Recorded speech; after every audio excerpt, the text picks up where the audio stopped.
Hello, this is Coach Ruckman, www.coachruckman.com. I want to take a second and talk to you. A question I get asked a lot, and I get asked a lot,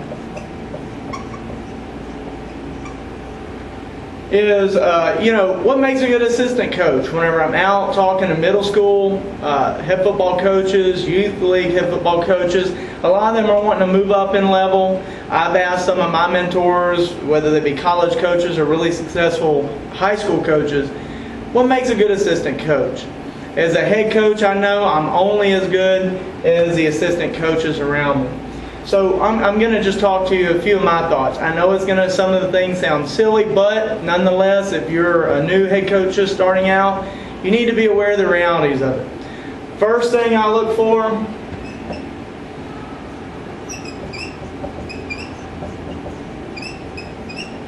is just being there. I know it sounds funny, but a lot of people say they want to coach football, say they want to coach high school football, probably even say they want to coach college football.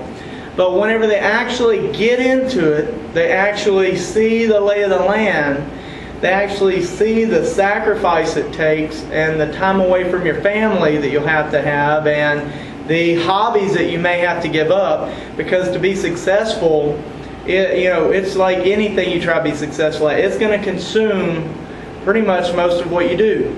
And a lot of coaches will come and go. They may make it through the spring, may make it through the summer, and they come and go. I've seen many people quit because they just couldn't handle the rigors of coaching. You must love it. So when you're looking for coaches, start with, is this person going to make it? First, kind of like a football player, is this person going to make it on your staff? Be honest with them about the time commitments, the meeting commitments involved. Try to be respectful of their time, because everybody has their limit of meeting hours. Everyone has their limit of hours they can put in. The first thing is just being there. So do they have it to make it for the long haul? Being there at meetings. You want people that are going to actually meet with you. You're going to want people that are going to go to your junior league games with you. You don't want to you have a staff of 10 or 12. That may help you on the field, but you want people that's also going to show up in the weight room. People that are also going to show up helping, again, go to the junior league games, the middle school games. You want people that are going to help you make copies if you're in a program where you don't have your own assistant. And most high school level coaches don't have their own assistant. You're going to need people to help make copies. I mean, all kinds of things. Do equipment, mouthpieces, ordering knee pads, ordering helmet logos. The list of things that you're solely responsible for as a head coach goes on and on. Physicals, paperwork, contact lists. These are things that as one person head coach, you will not be able to do all of those things and still be able to put a good product on the field. You must get assistant coaches that are going to be there. They're going to be there. And it kind of ties in a 1A or 2. It's just this. Kind of similar. Taking calls. All those things I mentioned that you're responsible for as a head coach, those are just things you know about. All the time, stuff will pop up. Things will come up. You'll know about all of a sudden an all-star game over here. Or all of a sudden you'll know you have 2 days to get a whole roster set, or a day to get 60 physicals copied and compiled. You may not have scheduled things, but you also need people that are going to be flexible. There's nothing worse than, as a head football coach, you have to take care of some core business. You see a couple side opportunities show up.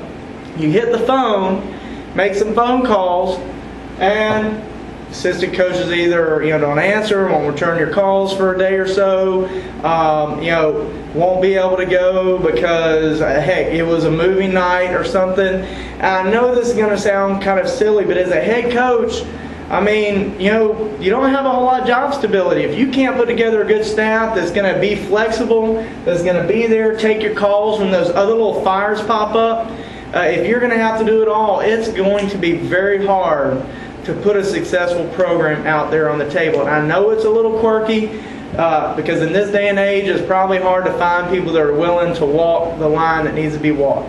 Nonetheless, you may not, if you have a staff of 10 or 12 or 6, You may not get 10 or 12 guys that are going to be your rock solid people, but the more you can get, the absolutely more successful you'll be. Then third, this probably helps take care of the first two, but I get this not for myself so much. I haven't really had any trouble with this little coaches, but I do see where it could be a big problem. And a lot of my mentors, this is one of the first things that they will mention. One of my mentors in Louisiana runs a kind of nationally ranked program at times. I was asking him, how do you get your coaches? How do you get together such a good staff for being ranked and having a great program? So what he said first, being loyal. Being loyal. He said, Coach, if you find people that will be loyal to you, loyal to your vision, and the players and the community and the parents will see that camaraderie, see that synergy. Whenever the parents get a coach off to the side and talk about playing time or talk about play calling, they'll toe the party line. They'll have your back as the head coach. They're not going to do things like, well, I told the head coach to do this, and yeah, I think your son should be doing that. Those are things that will be program killers. What I say to my players and my coaches is that really, us together, we need to be really like a straight as an arrow, going to success, winning, championships, whatever you want. I'll just put winning up there. Everybody wants to win. We need to all be on that straight path to winning. As soon as one of your coaches takes that approach, well, I said this or I said that, or when other players come, and the players will come to coaches, Coach, why do we do this? Or why is Coach Ruckman this way? Or why is... As soon as you say something else, or as soon as you give them another option, what I say is you start to give the players other routes. You talk to a parent poorly. You give somebody another route. When you talk to players, and you say something different than what the head coach says. And this head coach, you got to get people that aren't going to do this. Whenever one of your coaches talks to parents and says something that's not part of your vision and your all's vision together, what it's doing is it's giving people other paths to travel other than winning, success, whatever it is. And now you're starting to funnel off players, parents, support. You're starting to fracture. As you see, these aren't going towards winning. That's just something I kind of try to tell my players and coaches, that we need to be straight as an arrow to winning. As soon as you start giving people other opinions, other ways, start poor-mouthing people, all you're doing is giving people other directions to go, and it's not enabling us to go, again, straight as an arrow to winning.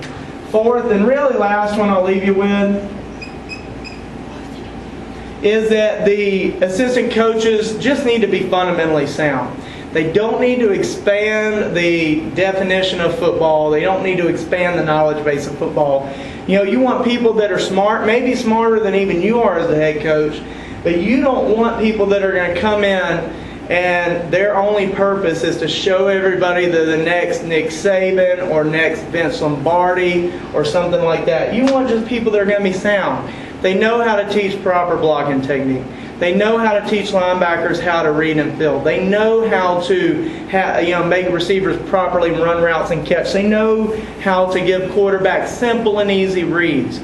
They are sound. They're going to drill those kids to be sound every day. And together you'll put together a sound product. But if they're too busy like talking about, well, we should be, cross-blocking every play on this or against this formation here, you want those pieces of information. But you don't want your coach's thought processes to be consumed with schemes.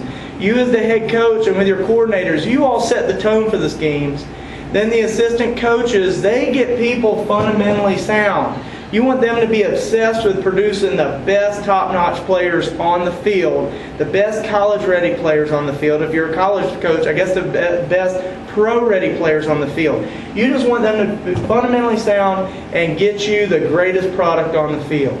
Because at the end of the day, any coach knows, if you've been coaching for a while at all, and I'm still kind of young, is that your players what they know and how good they are will make you or break you. So again, you want coaches that are going to create great players, not great schemes. You want them to be smart and creating great players, not necessarily smart and creating great schemes. Pretty much everybody knows and can get on YouTube and find anything they want about any play they want, anytime they want. But it comes down to, do you have the best players executing all of that football knowledge? Again, Coach Ruckman, if you need me, www.coachruckman.com. Again, thanks for your time.